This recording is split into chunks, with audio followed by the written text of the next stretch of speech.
लोकसभा चुनाव अंतिम पड़ाव पर है। संथाल परगना के 3 हॉट सीट गोड्डा, दुमका व राजमहल में अंतिम चरण 1 जून को मतदान होना है। वहीं संथाल परगना के राजमहल संसदीय की बात करें तो यहां त्रिकोणीय चुनाव का असर दिख रहा है। चूंकि हाल ही के दिनों में अपनी ही पार्टी के राजमहल से सांसद प्रत्याशी विजय हांसदा के विरुद्ध झामुमो बोरियो विधायक और लोबीन हेम्ब्रम ने राजमहल संसदीय से अपना निर्दलीय नामांकन किया। वहीं झामुमो ने लोबिन हेम्ब्रम द्वारा उठाए इस कदम से नाराज होकर उन्हें पार्टी से निष्कासित कर दिया। वहीं क्षेत्र की जनता इसे त्रिकोणीय चुनाव की नजर से देख रहे हैं। वहीं अगर बात करें राजमहल सीट में चुनावी घमासान की, तो यहां आए दिन अपनी अपनी पार्टी से लोकसभा प्रत्याशी के पक्ष में चुनावी सभा को संबोधन करने वरीय नेताओं का आगमन हो रहा है। इस निमित्त बुधवार को भाजपा के धनबाद से लोकसभा प्रत्याशी दुल्लू महतो भी साहेबगंज पहुंचे। वहीं आरपी भारत की टीम ने दुल्लू महतो से राजमहल लोस चुनाव को लेकर खास बातचीत की। खास बातचीत पर क्या कुछ कहा भाजपा नेता दुल्लू महतो, देखें एक रिपोर्ट। साहेबगंज से आनंद भगत की रिपोर्ट। देश में लोकतंत्र का महापर्व चल रहा है और अंतिम एवं 7वें चरण संथाल परगना के 3 सीट गोड्डा, राजमहल और दुमका, इन 3 सीटों पे 1 जून को चुनाव होना है। इसको लेकर भाजपा क्या कुछ रणनीति के साथ मैदान पे उतरी हुई है? भाजपा सदैव काम पर विश्वास करता है। रणनीति तो भाजपा के पास है ही, दूसरे के पास कोई नीति है न कोई सिद्धांत है। और नीति और सिद्धांत है तो सिर्फ भाजपा के लोगों और भाजपा की पार्टी के प्रति। और कहीं न कहीं आज भाजपा के प्रति देश की 140 करोड़ जनता का विश्वास बढ़ा है, क्योंकि 10 वर्षों में मोदी जी के कार्यकाल में जो आज पूरे देश में हर क्षेत्र में, चाहे धार्मिक क्षेत्र हो, सामाजिक क्षेत्र हो, जन कल्याण के क्षेत्र में हो, गरीबों के कल्याण के क्षेत्र में हो, हर क्षेत्र में उनका नेतृत्व में काम हुआ है। उसी का परिणाम आज देखने को मिल रहा है कि इस बार 400 सीट पार करके फिर से मोदी को प्रधानमंत्री बनाने का निर्णय देश की 140 करोड़ जनता ने ले चुका है। सर, विपक्ष कहती है कि मौजूदा दौर में केंद्र सरकार जो है ईडी, सीबीआई जैसे तंत्र के बिहाफ में कार्य कर रही है। यहाँ तक कि विपक्ष ने भाजपा को वॉशिंग मशीन का भी नाम दे रखा है। आपके बगल के विधायक ना आलमगीर आलम, कहाँ से पैसा मिला उनके यहाँ से? जोड़ा ढोके रखा होता है।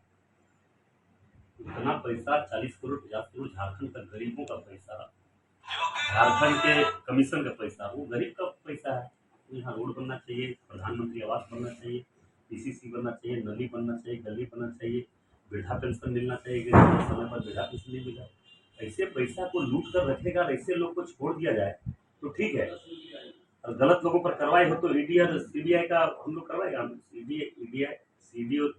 सीबीआई और ईडी स्वतंत्र एजेंसी है। वो जिनके पास गलत तरीके से कमाए हुए पैसा का उगाही करता है या पैसा कमाता है, तो ऐसे लोगों को जरूर कार्रवाई होता है। एक बात का जवाब वैसे लोगों में है तो हिम्मत है तो उन पर जवाब दे। हम कह सकते हैं कि आज संथाल परगना में जितना लूट हुआ, जितनी बड़ी लूट हुई, इससे बड़ा लूट तो हमें लगता है विश्व में कहीं फिर नहीं हुआ होगा। क्योंकि आप जानते हैं कि संथाल परगना माइनिंग पत्थर का यहाँ पे खदान, बहुत बड़े बड़े खदान है यहाँ पे, जो आज अवैध माइनिंग के दौरान झारखंड मुक्ति मोर्चा कांग्रेस के सरकार बनने के बाद लगातार एक गिरोह बनाकर संथाल परगना को लूटा गया। झारखंड के हर ऐसे ऐसे जगहों पर लूटा गया जो खनिज संपदा से भरा है। उसका जवाब देना चाहिए सरकार को। और सरकार कहती थी कि हमारी सरकार बनेगी तो जल जंगल जमीन का हम रक्षा करेंगे। यही जल जंगल जमीन का रक्षा है। ये भक्षक के रूप में साबित हुआ तो राज्य को लूटने का काम किया। यहाँ तक कि हम बता सकते हैं कि अवैध माइनिंग के दौरान हमारे क्षेत्र में खास करके हजारों आदिवासी, गरीब, दलितों का जान जा चुका है। उसका जवाबदेही कौन है? उसका परिवार का मुआवजा कहाँ से मिल सकता है? कौन देंगे? ये तो अपने आप को गरीब, दलित, शोषित, आदिवासी के नेता बोलते हैं। इनके रीजन में झारखंड जो बर्बाद हुआ, हमें नहीं लगता कि अब फिर बीच तक पीछे चला गया जाता है। इसलिए लोगों को हम कह सकते कि निर्णय लेना चाहिए और निर्णय लेकर झारखंड मुक्ति कांग्रेस का समाप्ति होना चाहिए। ये सिर्फ पार्टी लूटने के लिए बनी है।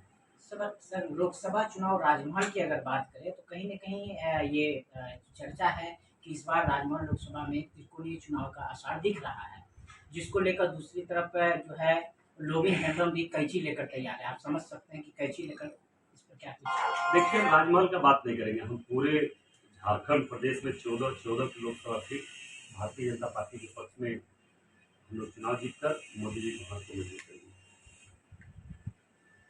अभी जैसा कि मेरे साथ जुड़े हुए थे, आपने सुना धनबाद विधायक दुल्लू जी का क्या कुछ रणनीति भाजपा बनाई हुई है। धनबाद से प्रत्याशी चुनाव लड़े हैं लोकसभा का, बागमारा से धनबाद से लोकसभा के प्रत्याशी के रूप में चुनाव लड़कर भी आज राजमहल में अपना दौरा साधे हुए हैं।